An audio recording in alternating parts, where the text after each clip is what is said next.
Hello friends, हमारे channel मैथकुल पे आपका स्वागत है। और अगर आप हमारे चैनल पे नए हैं और आप ये हमारी जो वीडियो है ये पहली बार देख रहे हैं तो हमारे चैनल को सब्सक्राइब करिए। तो आज हम जो लोग हैं, आज हम लोग साइक्लिक ग्रुप्स और उससे रिलेटेड कुछ क्वेश्चंस करेंगे। तो चलिए, और हमने साइक्लिक ग्रुप्स के बारे में अच्छे से हमारे लास्ट लेक्चर्स में डिस्कस कर रखा है, हमने उसकी सारी प्रॉपर्टीज डिस्कस कर रखी है। तो एक जल्दी से हम लोग एक शॉर्ट रिविजन कर लेते हैं। तो सबसे पहले अगर हम देखेंगे तो साइक्लिक ग्रुप होता है Zn। ठीक है, अब जो Zn होता है, जो Zn अगर आप देखें तो ये होता है with respect to addition modulo n। तो यहाँ पे जो बाइनरी ऑपरेशन होता है वो एडिशन मॉडुलो n होता है। तो हमने चेक देख रखा है कि वो किस एलिमेंट से जनरेट होता है, वन एलिमेंट से। तो यानी कि अगर उसके पास एक एलिमेंट है जो उसे जनरेट कर रहा है, इसका मतलब कि वो साइक्लिक ग्रुप है। तो देख लेते हैं नंबर ऑफ जनरेटर। तो जो भी एलिमेंट जनरेट करता है हम उसको जनरेटर बोल देते हैं। तो ज़रूरी तो नहीं है कि एक ग्रुप जो हो वो सिर्फ एक एलिमेंट से जनरेट हो, तो वो एक से ज़्यादा से भी जनरेट हो सकता है। तो उस केस में हम फाइंड करते हैं कि वो कितने एलिमेंट से जनरेट होता है। और ये क्वेश्चन पूछा जाता है तो उसमें उसके लिए जो नंबर ऑफ जनरेटर होता है उसका फॉर्मूला होता है फाई एन। और यहाँ पे जो फाई है ये आइलर फाई फंक्शन है। ठीक है, और ये इसका जो पूरा डेफिनेशन हमने बता रखा है और उसको कैसे निकालते हैं फॉर्मूला वाइज, ये भी हमारी प्रीवियस वीडियोस में है, आप जाके इसको देख सकते हैं। तो इसका फॉर्मूला होता है फाई एन। ठीक है, अच्छा ये तो बात हो गई कि नंबर कितने जनरेटर्स होंगे, लेकिन कौन सा एलिमेंट इसका जनरेटर बन सकता है। तो उसके लिए अगर हम कंसिडर करें, अगर मैं कोई भी के एलिमेंट लेती हूँ, तो अभी देखिए अगर कोई जनरेटर है तो वो ऑब्वियसली ग्रुप में से तो होगा। तो वो एक के ऑल दूस के इन Zn सच दैट जीसीडी मतलब हाईएस्ट कॉमन फैक्टर के का एन के साथ 1 होना चाहिए। अगर ऐसा कोई भी नेचुरल नंबर मेरे को मिल रहा है Zn में से, तो मेरा वो एलिमेंट क्या हो जाएगा, जनरेटर हो जाएगा। तो ये तो हो गई जनरेटर की बात। अब हम चलते हैं सब ग्रुप्स पे कि अगर मैं यहाँ पे Zn एक साइक्लिक ग्रुप लेती हूँ तो उसके कितने सब ग्रुप होंगे। तो हमारा फॉर्मूला होता है 2n। तो 2n एग्जैक्टली है क्या, ये है number of positive divisors, number of positive. तो ये मेरी नोटेशन हो गई पॉजिटिव। ठीक है, पॉजिटिव डिवाइजर्स ऑफ n। ठीक है, तो ये टॉ एन हो गया। तो हमें पता लगा कि इतने नंबर ऑफ सब ग्रुप्स होंगे। लेकिन फिर जैसे हमने जनरेटर में देखा था कि कौन कौन से जनरेटर होंगे, तो सिमिलरली सब ग्रुप्स में कि कौन से सब ग्रुप होंगे, तो सबसे और किस किस ऑर्डर के होंगे। यहाँ पे दो चीज़ें इंपॉर्टेंट है। सबसे पहले कि किस ऑर्डर का होगा सब ग्रुप, और वो किस एलिमेंट से जनरेट होगा, कैसा दिखेगा। तो अगर मैंने कोई भी डी ले लिया और डी यहाँ पे मेरा क्या है, पॉजिटिव इंटीजर से बिलोंग कर रहा है। ठीक है, और अगर वो किसका डिवाइजर है, डी डिवाइड्स एन, मतलब देखिए यहाँ पे मैं 2 पॉइंट लिख देती हूँ। ठीक है, यहाँ पर सबसे पहली बात तो अगर आप यहाँ पे देखो कि यहाँ पर if this D belongs to Z positive, ठीक है, ये ध्यान रखना है, and D divides N, then ठीक है, ये एक कंडीशन हो गई। और यहाँ पे आप ये चीज़ ध्यान रखना, इसका मतलब होता है कि डी इज अ डिवाइजर। ठीक है, डिवाइजर ऑफ एन। अब आप ये देखो कि यहाँ पर भी तो हमने नंबर ऑफ पॉजिटिव डिवाइजर्स के बारे में ही बात करा था। तो जो हम यहाँ पे भी हमने पॉजिटिव डिवाइजर लिया, तो यहाँ पे भी हमने क्या करा कि एक डी ले लिया जो डिवाइड करेगा एन को। तो यानी कि अगर कोई भी डी है तो उसके करस्पॉन्डिंग एक साइक्लिक सब ग्रुप मिलेगा, किस ऑर्डर का, डी ऑर्डर का। तो डी डिवाइड करेगा तो साइक्लिक ग्रुप होगा, सब ग्रुप जिसका ऑर्डर क्या होगा, डी होगा। लेकिन अब वो किस एलिमेंट से जनरेट करेगा तो वो भी देख लेते हैं। तो मैंने यहाँ पे जो सब ग्रुप लिया उसको H1 ले लिया। अब मैं क्या कह रही हूँ, H1 वो होगा किससे एलिमेंट से जनरेट होगा, ए की पावर n बाई डी। अब यहाँ पे आपको कंफ्यूज नहीं होना, ए क्या है, ए यहाँ पर है जनरेटर। ठीक है, कोई भी जनरेटर हो सकता है, लेकिन हमें Zn के केस में पता है कि 1 जनरेटर है, तो ए की जगह मैंने 1 लिख दिया, तो 1 की पावर n बाई डी। लेकिन अब आप ये देखो n बाई डी का क्या मतलब है, यहाँ पे एडिशन मॉडुलो n है, तो इसका मतलब होता है n by D mod n। तो यानी कि अगर कोई भी सब ग्रुप है जिसका ऑर्डर डी है इन Zn, तो ऑब्वियसली बात है कि वो साइक्लिक होगा। और वो किस तरीके से दिखेगा, वो किस एलिमेंट से जनरेट होगा, इस एलिमेंट से जनरेट होगा। हमने लास्ट लेक्चर में Z6 का एग्जाम्पल लिया था और उस केस में मैंने बताया था कि कौन कौन से जनरेटर हो सकते हैं। और similarly in the case of number of सब ग्रुप्स मैंने बताया था, और कौन एग्जैक्टली जो है सब ग्रुप कैसे दिखेंगे। जैसे मैंने Z6 का लिया, अगर आपको प्रैक्टिस करनी है तो आप Z8 का लीजिए और चेक करिए। ठीक है, तो चलिए जल्दी से क्वेश्चन कर लेते हैं। ठीक है, ताकि हम लोगों की अंडरस्टैंडिंग और बेटर हो जाए। तो इसमें जो क्वेश्चन 1 है, इसमें क्या कह रखा है कि एक साइक्लिक ग्रुप लिया है ऑर्डर 30 का। देखो यहाँ पे ऑर्डर 30 का साइक्लिक ग्रुप है। चलो ठीक है, देखते हैं कि इन क्वेश्चन को कैसे करते हैं। पहले लिख लेते हैं कि क्या है। जो ग्रुप है वो ऑर्डर 30 का साइक्लिक ग्रुप है, तो वो Z30 हो जाएगा। मैंने बता रखा है साइक्लिक ग्रुप के बारे में अगर बोले कोई भी तो उसको Z30 ले लो और कुछ करना ही नहीं है, ठीक है। तो ऑर्डर 30 का है, तो मुझे नंबर ऑफ सब ग्रुप्स, अच्छा अभी अभी हमने नंबर ऑफ सब ग्रुप्स का फॉर्मूला देखा था टो एन, ठीक है। तो अगर मैं बाय डेफिनेशन ही जाऊँ तो नंबर ऑफ सब ग्रुप्स कितने होंगे। अच्छा एक नोटेशन मैं आज आपको नहीं बताती हूँ, ठीक है, ये आप नोटेशन याद रखना,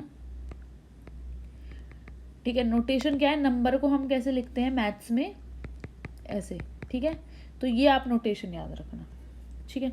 तो यहाँ पर इसकी जगह मैं क्या लिख दूंगी, नंबर। सो नंबर ऑफ सब ग्रुप्स ऑफ दिस ग्रुप जी, ये क्या हो जाएगा, टो एन हो जाएगा ना, ठीक है। तो टो एन मतलब टो ऑफ 30। अब देखो मैंने डिवाइजर्स निकालने बताए थे, अगर आपको वैसे भी निकालना है तो वैसे भी निकाल सकते हो, अदरवाइज टो 30 देखते हैं कैसे। सबसे पहले 30 किस किस का डिवाइजर है आप बताओ। 30 को हम कैसे लिख सकते हैं, 6 5, तो 3 इंटू 2 इंटू 5 ऐसे लिख सकते हैं। अब आप देखो यहाँ पे 3 2 5 ये सारे प्राइम है और इनकी पावर क्या है 1 1 1। तो मैंने बताया था कि अगर प्राइम की जितनी पावर होती है उसमें बस प्लस ऐड करके लिखना होता है। देखो जैसे यहाँ पे 1 है ना, 3 की पावर 1 है तो 1 में 1 ऐड करा, ये आ गया। सिमिलरली 2 की पावर 1 है, उसमें भी एक ऐड करा, फिर ये आ गया। और 5 की पावर 1 है तो 1 + 1, तो ये कितना हो गया 2 इंटू 2 इंटू 2 यानी कि 8।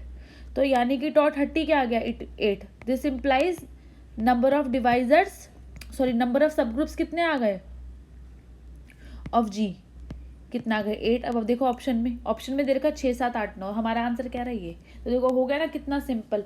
लग कितना डिफिकल्ट रहा है, अगर कॉन्सेप्ट नहीं पता है कि इसका फॉर्मूला टो 30 है तो उसके बिना नहीं निकाल सकते। चलिए नेक्स्ट क्वेश्चन पे चलते हैं हम लोग, ठीक है। अब नेक्स्ट क्वेश्चन क्या है हमारा, नेक्स्ट क्वेश्चन में हमें दे रखा है question number 2, number of generator off the cyclic group पूछ रखा है। यहाँ पे क्या पूछ रखा है, number of generators of the cyclic group of order 30। अभी हमें नंबर ऑफ जनरेटर्स का क्या देखा फॉर्मूला, देखिए number of generators are 5n, ठीक है। तो चलिए जल्दी से इस क्वेश्चन को करते हैं।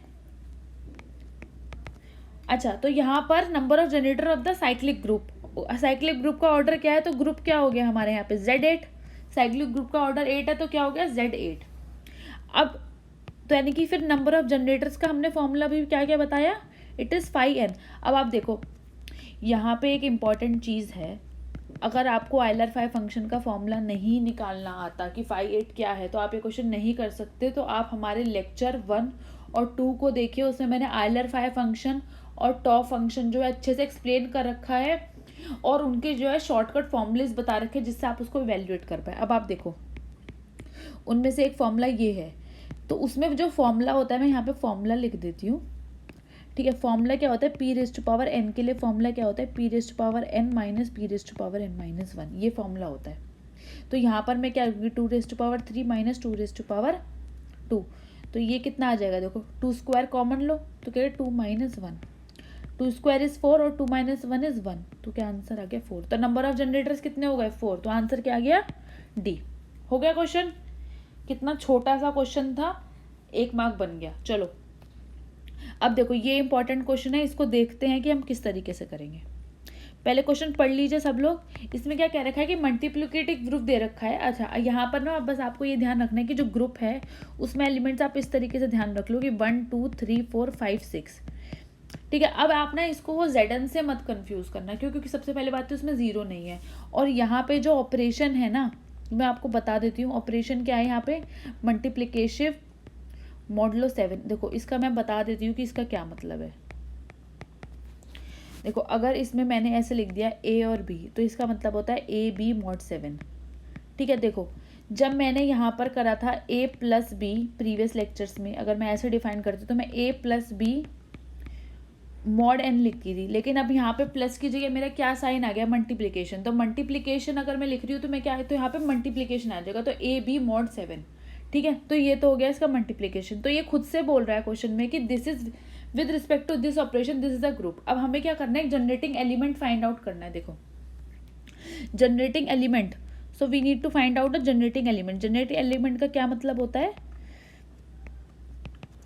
For every x in the group G, ठीक है, there exist other element A belongs to G, ये डेफिनेशन बोल रही हूँ मैं। जनरेटिंग एलिमेंट का मतलब एग्जैक्टली होता है कि ग्रुप साइक्लिक है, तो साइक्लिक ग्रुप के लिए एक एलिमेंट ए होना चाहिए such that this should be X raise to power m, ठीक है, for some m belongs to natural number, या फिर 0 भी कर सकते हैं, ठीक है।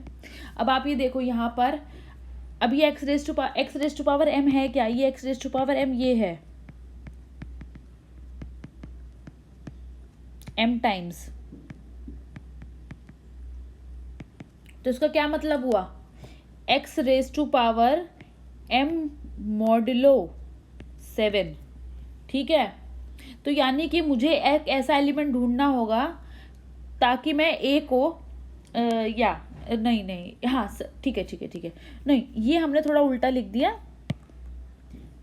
Actually every element can be written as some power of m, ठीक है। ये थोड़ा आप लोग ध्यान रखिए, मैं यहाँ पे चेंजेस कर देती हूँ अकॉर्डिंगली, ठीक है। कंफ्यूज नहीं होना है, जस्ट थोड़ा लिखने के टाइम पे मेरे से गलती हो गई है, ठीक है। ए रेज़ टू पावर m।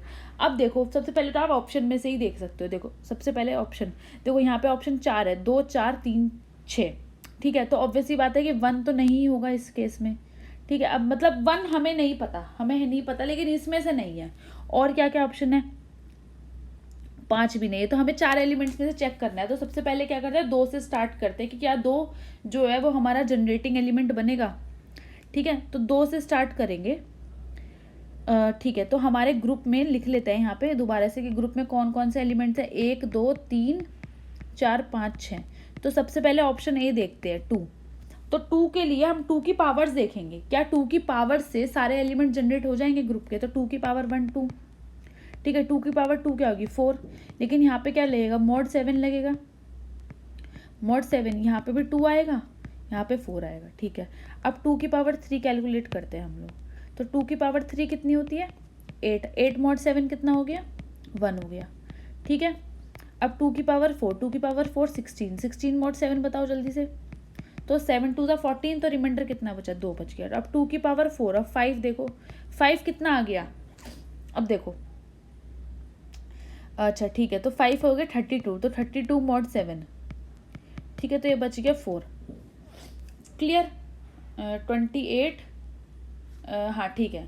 तो आप ये देखो कि पहले एक आ गया 2 आ गया 4 आ गया, लेकिन इसके बाद आप देखो कि सारी पावर्स रिपीट हो रही है, मतलब एक बार 1 आ गया 2 आ गया 4 आ गया। अगर मैं यहाँ पे 2 रेज़ टू पावर 6 करूँगी ना तो ये आ जाएगा 1, ठीक है। तो अब ये देखो, लेकिन अगर हम इसमें देखें कि 5 और 6 तो नहीं आ रहा, ठीक है ना 3 आ रहा, तो यानी कि 2 इज़ नॉट द जनरेटर, ठीक है। तो मतलब 2 तो ऑप्शन से कट गया। अब हम किससे स्टार्ट करते हैं, और क्या है ऑप्शन में गिवन है, 4 गिवन है, 3 गिवन है, 4 गिवन है और 6 गिवन है। तो 3 के लिए देखते हैं, ठीक है। तो 3 की पावर 1 अगर हम करेंगे क्या आएगा 3 mod 7 कितना होगा 3 mod 7 इज 3। अब 3 की पावर 2 करेंगे 9 mod 7 कितना होगा 2 होगा, चलो ठीक है। मतलब 3 और 4 तो आ रहे हैं, लेकिन 3 की पावर 3 करेंगे तो कितना आएगा 27, वो कितना होगा 6। तो मतलब 3 एलिमेंट्स कवर हो रहे हैं, और 3 की पावर 4 करेंगे तो कितना होगा ये क्या कहते हैं 18, ये होगा 18 mod 7, और 18 mod 7 कितना होता है। अब देखो यहाँ पे मैंने ये 18 कैसे लिखा है मैं बता देती हूँ आपको। देखो ये क्या होता है, देखो मैंने यहाँ पे ये 3 की पावर 3 लिखा और 3 की पावर 3 लिखा, मतलब ऐसे लिख दिया। अब मुझे पता है कि 3 की पावर 3 मॉडुलो 7 तो 6 है ना, तो कितना बच गया 6 × 3 mod 7, तो ये कितना हो गया 18 mod 7 हो गया। अब 18 mod 7 बताओ कितना होगा 14, तो फिर से क्या आ गया 3 आ गया। तो आप इस केस में देखो कि इसमें ये भी जनरेट नहीं करेगा, क्योंकि देखो पहले 3 2 6 आया, लेकिन फिर से अब 3 ही आ रहा है ना, तो यानी कि ये रिपीट हो रही है। So this is not correct and this is not, so this is not the generator. अब सी देखो यहाँ पर, सी ऑप्शन में क्या गिवन है, सी ऑप्शन में हमें गिवन है सी ऑप्शन में गिवन है 4। चलो तो 4 की पावर 1 कितना हो गया 4 हो गया, तो 4 mod 7 कितना होगा 4 होगा। 4 की पावर 2 कितना हो गया 16 हो गया। 16 mod 7 कितना होगा 2 होगा। रिमाइंडर देखते हैं ना, 7 2 14, तो 16 - 14 इज 2। तो 4 पावर 3 है, वो कितना होगा 16 4 64। अब इसको हम ऐसे भी लिख सकते हैं 4² × 4 mod 7। अब देखो 4 स्क्वायर का अगर हम मॉड करेंगे 7 से तो ये हो गया, तो ये क्या गया 4 2 ज़ा 8 मॉड 7, तो 8 मॉड 7 कितना हो गया 1 हो गया। तो 4 की पावर 3 भी देख लिया, 4 की पावर 4 देखो, 4 की पावर 4 के लिए मैं क्या करूँगी 4 क्यूब इंटू 4 मॉड 7। अब 4 क्यूब कितना है 1 है, तो 1 इंटू 4 मॉड 7, तो फिर से कितना आंसर आ गया 4 आ गया। ठीक है, अब देखो एक और चेक कर लेते हैं 4 की पावर 5, 4 की पावर 5 कितना होगा 4 इंटू 4 मॉड 7। वो क्यों, क्योंकि 4 की पावर 5 को मैं लिख सकती हूँ 4 की पावर 4। ठीक है, अब इसको ऐसे देखो ना, 4 की पावर 5 को मैं लिख सकती हूँ 4 की पावर 4 इंटू 4, लेकिन मुझे 4 की पावर 4 मॉड 7 पता है, तो वो कितना हो गया 4, तो 4 इंटू 4 मॉड 7, तो 4 4 दा 16, 16 मॉड 7 कितना होता है 2। अब आप देखो यहाँ पर 4 आया 2 आया, ठीक है 1 आया, फिर से यहाँ पे 4 आया 2 आया, यानी कि अगर अब मैं आगे भी करूँगी तो रिपीट ही होगा, इसका मतलब ये भी जनरेटर तो नहीं है।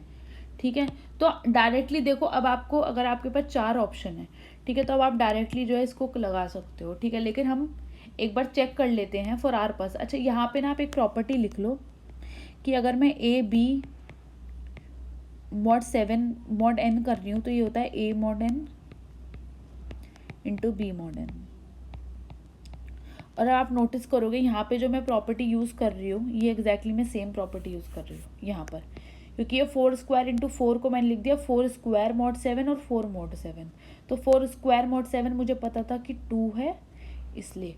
ठीक है, अगर आपको कोई भी डाउट्स है आप प्लीज़ कमेंट करके पूछिए, ताकि अगर आप कुछ चाहते हैं कि मैं इससे भी ज़्यादा स्लो पढ़ाऊँ या फिर मतलब और भी आराम से पढ़ाऊँ तो मैं पढ़ा सकती हूँ, कोई प्रॉब्लम नहीं है। ठीक है, अच्छा अब आप ये देखिए कि अगर ऑप्शन वाली चीज़ है तो ऑब्वियस सी बात है कि डी ऑप्शन हमारा आएगा, लेकिन एक बार चेक कर लेते हैं क्योंकि चेक करना ज़रूरी है। ठीक है, ठीक है, अब मैं क्या कर रही हूँ कि 6 लेती हूँ, तो 6 की पावर 1 कितना आता है 6 मॉड 7, तो कितना होता है 6 होता है। अब 6 स्क्वायर 36, 36 मॉड 7 बताओ किससे होगा 7 4 ज़ा 28, 7 5 ज़ा 35, तो यहाँ पर क्या आ गया 7 5 ज़ा 35, तो 35 से अगर हम करेंगे रिमाइंडर कितना बचेगा 1।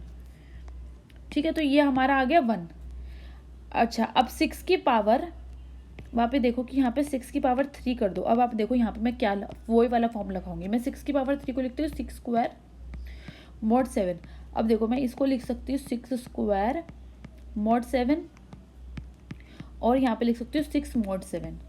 अब मुझे 6 स्क्वायर मॉड 7 पता है 1 है और 6 मॉड 7 कितना है 6 है, तो इसका आंसर 6 आ गया। ठीक है, चलिए अब आगे हम देखते हैं इसमें क्या है 6 पावर 4।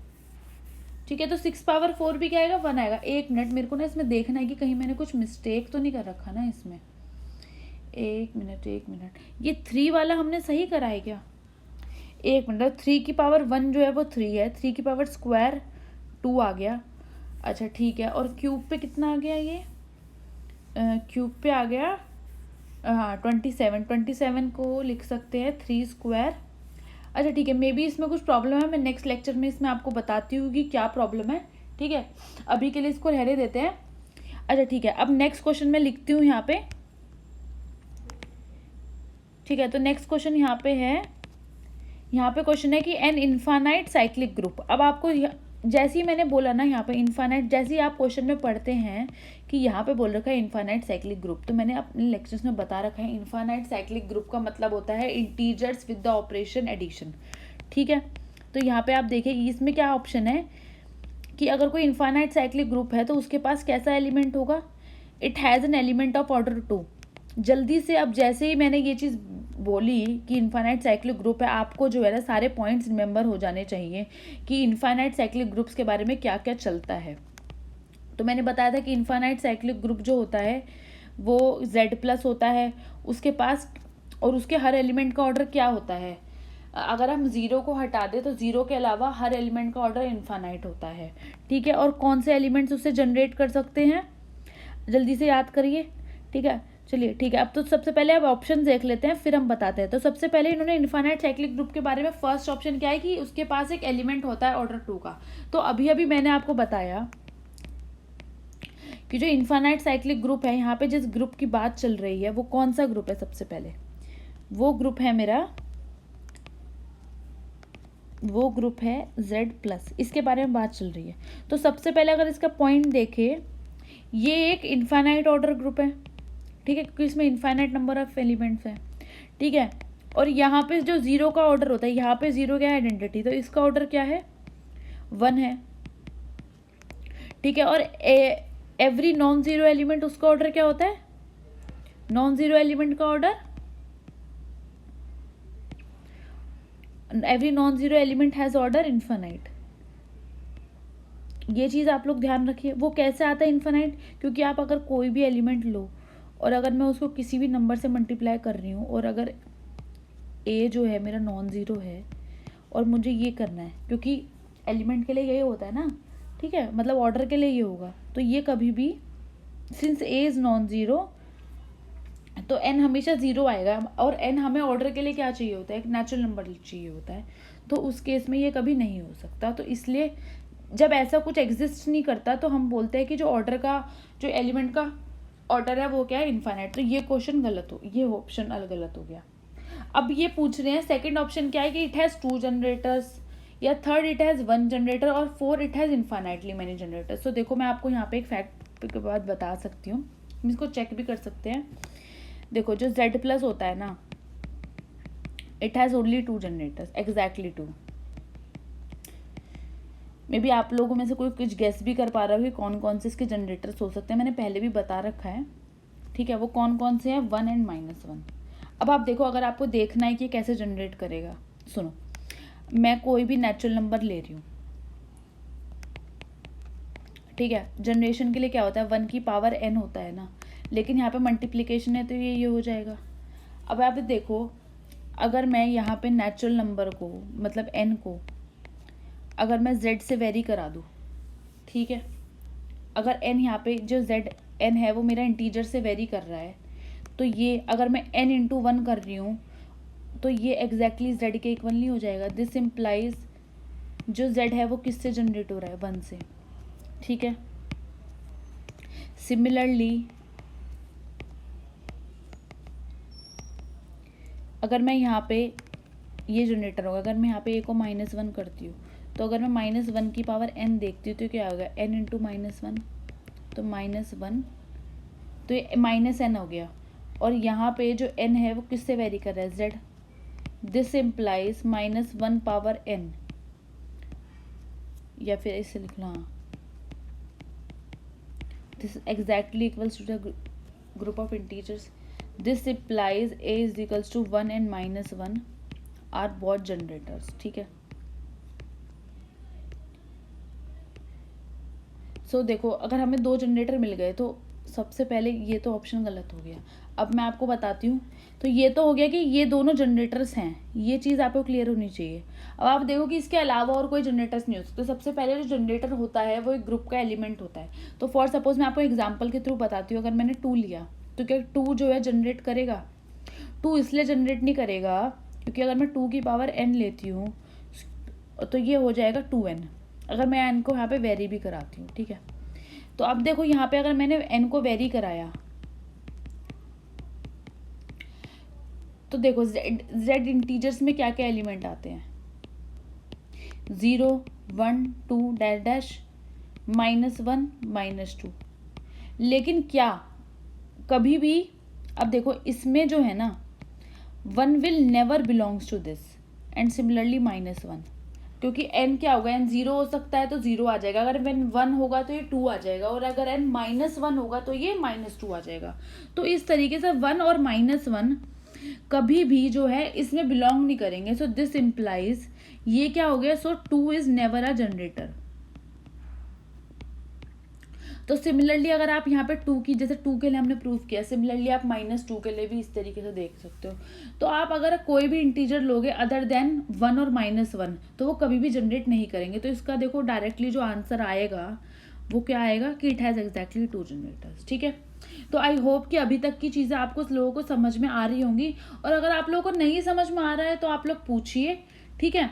और देखिए, जैसे कि मैं अपनी हर वीडियो में ट्राई करती हूँ कि देखो ज़्यादा से ज़्यादा, ठीक ठीक है। क्वेश्चंस ट्राई करके देखो उनको, आपको जहाँ से भी जिस भी तरीके, देखो 2 मैं करा रही हूँ सारे क्वेश्चंस, बट आपको भी अगर प्रीवियस ईयर कुछ क्वेश्चंस मिलते हैं तो आप उनको ट्राई करो, ठीक है। अभी देखो जैसे कि मैंने यहाँ पे नंबर ऑफ जनरेटर, एक क्वेश्चन अगर आप देखो, मैंने यहाँ पे नंबर ऑफ जनरेटर किसका निकलवाला, Z8 का, और टोटल सब ग्रुप्स ऑफ Z30। तो आप किसी भी ग्रुप का, आप 50 ग्रुप का ट्राई करो। अगर आप 2-3 बार ट्राई करोगे आपको फॉर्मूला याद हो जाएगा। अगर आप कहते हो, अगर आपको लगता है कि आपको फॉर्मूला याद नहीं हो रहा तो आपको फॉर्मूला याद हो जाएगा, ठीक है। तो आप लोग को ज़्यादा से ज़्यादा ट्राई करना है, क्योंकि मैथ्स एक ऐसी चीज़ है कि जितना ज़्यादा आप लिखोगे आपके माइंड में चीज़ें फॉर्मूला सेट हो जाएंगी, ठीक है। तो अगर आप लोगों को हमारा चैनल पसंद आ रहा हो और हमारी वीडियोस पसंद आ रही हो तो प्लीज़ इसे लाइक करिए और अपने फ्रेंड्स के साथ शेयर करिए और